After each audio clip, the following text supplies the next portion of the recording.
তারা সাধারণ শিক্ষার্থীর নামে এই মবগুলো করেছে। গুপ্ত রাজনীতি থেকে বের হয়ে আসুন।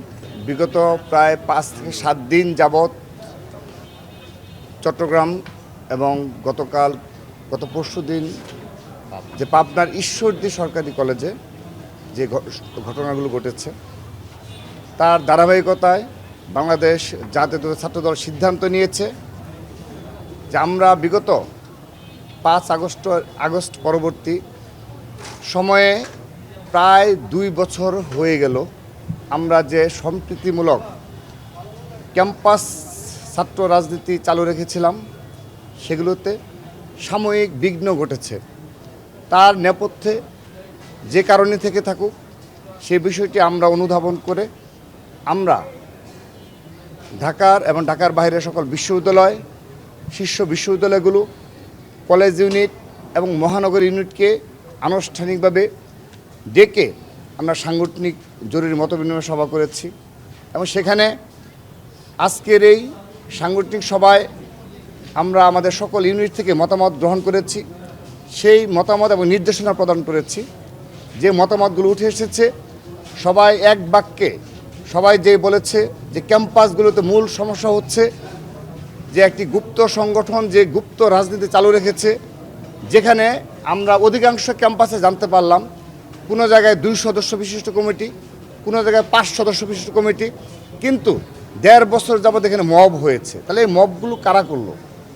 তো তারা সাধারণ শিক্ষার্থীর নামে এই মবগুলো করেছে এবং সেখানে ঐক্যবদ্ধভাবে 15 থেকে 20 জনের একটা ঐক্যবদ্ধ গ্রুপ এই মবগুলো করেছে এবং নানাবিধভাবে ছাত্রদলকে হেনস্থা করা, তারা যেন ক্যাম্পাস থেকে বিতাড়িত হয় কিংবা সাধারণ রিয়েল যারা জেনারেল স্টুডেন্ট তাদের সাথে যেন একটা বিভেদ তৈরি হয়, সে ধরনের কাজের জন্য যা করার প্রয়োজন সে ধরনের মব এবং পরিস্থিতি ক্রিয়েট করা হয়েছে ক্যাম্পাসগুলোতে।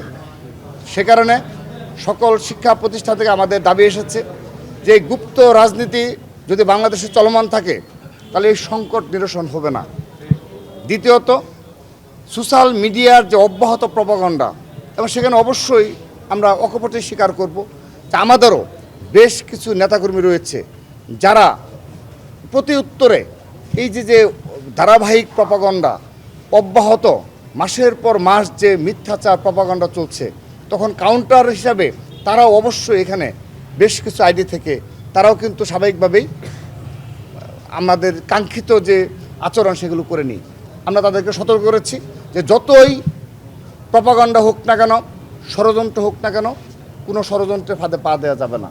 তো আমরা এইটিও আজকে নির্দেশনা দিয়েছি, কিন্তু আমাদের আজকের এই সাংগঠনিক সভায় এই বিষয়টি উঠে এসেছে যে সোশ্যাল মিডিয়ায় যেন এই ধরনের গুপ্ত সদস্যদের তৎপরতা বন্ধ করা হয়, সেজন্য ব্যবস্থা নিতে হবে। তা না হলে এ ধরনের ভুয়া ফটোকার্ড শতবার ছড়িয়ে দিয়ে পরিকল্পিতভাবে বাংলাদেশকে এবং ক্যাম্পাসকে অস্থিতিশীল করা হবে বলে তারা সন্দেহ প্রকাশ করেছে।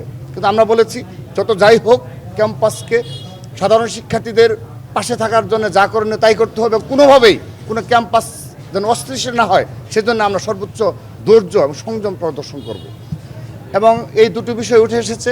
এবং তৃতীয়ত আরেকটি বিষয় যে আমরা আজকের এই সাংগঠনিক সভা শেষে ইসলামী ছাত্র শিবিরকে আহ্বান জানাচ্ছি, দয়া করে আপনারা আমাদের এই নিবেদন বারবার অনুরোধ করছে আপনাদের যে গুপ্ত রাজনীতি থেকে বের হয়ে আসুন। ক্যাম্পাসে আপনাদের যে নেতাকর্মী তারা যদি মব করতে চায় প্রকাশ্যে মব করতে হবে। তারা যদি দেয়াল লিখে, আপনার ছাত্র শিবির হিসাবে দেয়াল লিখবেন।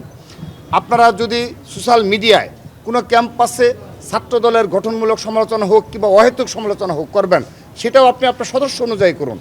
কিন্তু এগুলো না করে আপনারা গুপ্ত অবস্থায় যা ইচ্ছে তাই বলে যাবেন, যেভাবে ইচ্ছে ঐক্যবদ্ধভাবে মব করবেন, তারপর সোশ্যাল মিডিয়া প্রপাগান্ডা ছড়িয়ে একটি অস্থিতিশীল ক্যাম্পাস তৈরি করবেন। দয়া করে এই প্রক্রিয়া থেকে বের হয়ে আসুন। এতে আপনাদেরও কোনো লাভ হবে না, আপনাদেরও অনেক ভবিষ্যতে এই কারণে আপনাদের অনেক বড় ধরনের ক্ষতির সম্মুখীন হতে হবে, কারণ ইতিহাস থেকে দায় আপনারা কখনো পাবেন না।